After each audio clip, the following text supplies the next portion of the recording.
আসসালামু আলাইকুম। আজ মঙ্গলবার 13ই মাঘ, 7ই শাবান, 27শে জানুয়ারি। বাংলাদেশ বেতার, সিলেট। সংবাদ পড়ছি ফারহানা বেগম।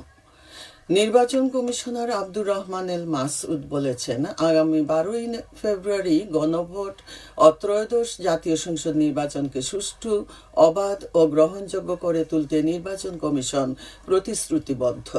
তিনি বলেন, নির্বাচন কমিশন সম্পূর্ণ স্বাধীনভাবে তার সাংবিধানিক দায়িত্ব পালন করছে এবং একটি ভালো নির্বাচন নিশ্চিত করতে প্রয়োজনীয় সব পদক্ষেপ নেওয়া হচ্ছে।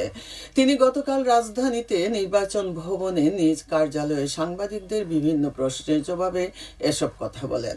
তিনি জানান, 300 সংসদীয় আসনে 300 জন বিচারকের সমন্বয়ে ইলেকটোরাল ইনকোয়ারি কমিটি কাজ করছে।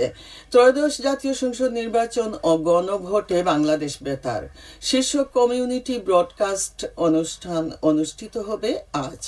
গণভোট ও সংসদ নির্বাচনে সাধারণ মানুষের ভোট কেন্দ্রে গমন, ভোট প্রদান ও গণভোটে অংশগ্রহণে উৎসাহ ও ধারণা প্রদানই হচ্ছে এই অনুষ্ঠানের লক্ষ্য। বিকেলে কেন্দ্রীয় শহীদ মিনারে আয়োজিত এই অনুষ্ঠানে প্রধান অতিথি হিসেবে উপস্থিত থাকবেন সিলেটের বিভাগীয় কমিশনার খান মোহাম্মদ রেজাউন নবী। এতে সভাপতিত্ব করবেন বাংলাদেশ বেতারের মহাপরিচালক ASM জাহিদ। বাংলাদেশ বেতার সিলেট কেন্দ্র এর আয়োজন করেছে। ত্রয়োদশ জাতীয় সংসদ নির্বাচন ও গণভোট উপলক্ষে আগামী 11 ও 12ই ফেব্রুয়ারি সরকারি ছুটি ঘোষণা করা হয়েছে। পাশাপাশি শিল্পাঞ্চলের শ্রমিক ও কর্মচারীদের জন্য আগামী 10ই ফেব্রুয়ারি বিশেষ ছুটি দেওয়া হয়েছে। অতন্দ্র প্রহরা আর দৃঢ় অঙ্গীকারে দেশের সুরক্ষায় কাস্টমস, এই প্রতিপাদ্যকে সামনে রেখে সারা দেশের মতো সিলেটেও গতকাল পালিত হয়েছে আন্তর্জাতিক কাস্টমস দিবস। 2009 সাল থেকে ওয়ার্ল্ড কাস্টমস অর্গানাইজেশন 26শে জানুয়ারিকে কাস্টমস দিবস হিসেবে ঘোষণা করে। এরপর থেকে প্রতি বছর বাংলাদেশ সহ ওয়ার্ল্ড কাস্টমস অর্গানাইজেশনের সদস্যভুক্ত 186টি দেশে একযোগে দিবসটি উদযাপন করা হয়েছে। বন্য প্রাণী, দেশীয় প্রজাতির মাছ, জলজ প্রাণী, উদ্ভিদ, জলবায়ু ও পরিবেশ সুরক্ষায় করণীয় শীর্ষক সেমিনার অনুষ্ঠিত হয়েছে গতকাল মৌলভীবাজারে। জেলা শিল্পকলা একাডেমিতে অনুষ্ঠিত সেমিনারে প্রধান অতিথি ছিলেন শাহজালাল বিজ্ঞান ও প্রযুক্তি বিশ্ববিদ্যালয়ের সাবেক উপাচার্য প্রফেসর ডক্টর মোহাম্মদ মুসলেউদ্দিন তারেক। এতে বিভিন্ন পরিবেশবাদী সংগঠনের নেতৃবৃন্দ, NGO সংস্থার প্রতিনিধি, শিক্ষার্থী, শিক্ষক, সুশীল সমাজের প্রতিনিধিগণ উপস্থিত ছিলেন। বাংলাদেশ পরিবেশ আন্দোলন এর আয়োজন করে। সিলেটের বিভিন্ন সীমান্তে বিপুল পরিমাণ চোরাই পণ্য জব্দ করেছে বর্ডার গার্ড বাংলাদেশ। গত দুদিনে সিলেট ও সুনামগঞ্জের সংগ্রাম, ডিবির হাওর, বিছনাকান্দি, প্রতাপপুর, তামাবিল, দমদমিয়া, কালাইরাগ ও বাংলাবাজার সীমান্ত এলাকায় অভিযান চালিয়ে এসব পণ্য জব্দ করা হয়।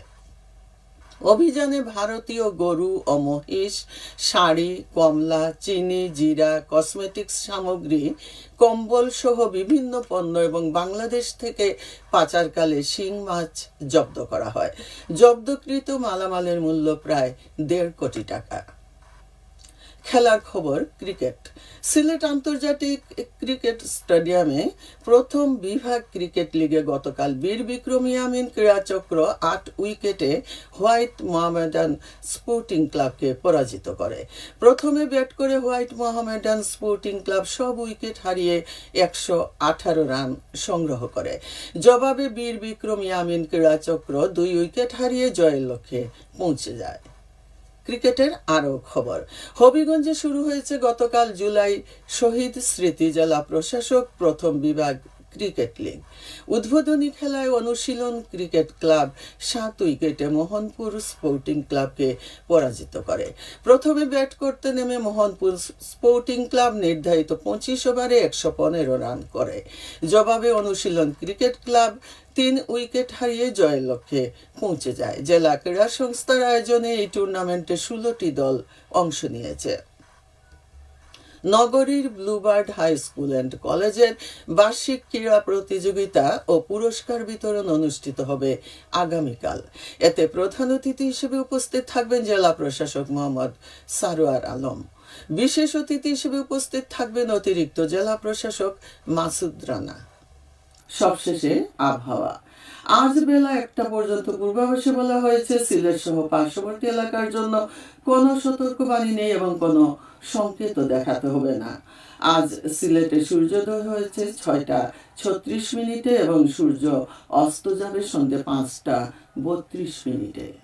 সংবাদ শেষ হলো।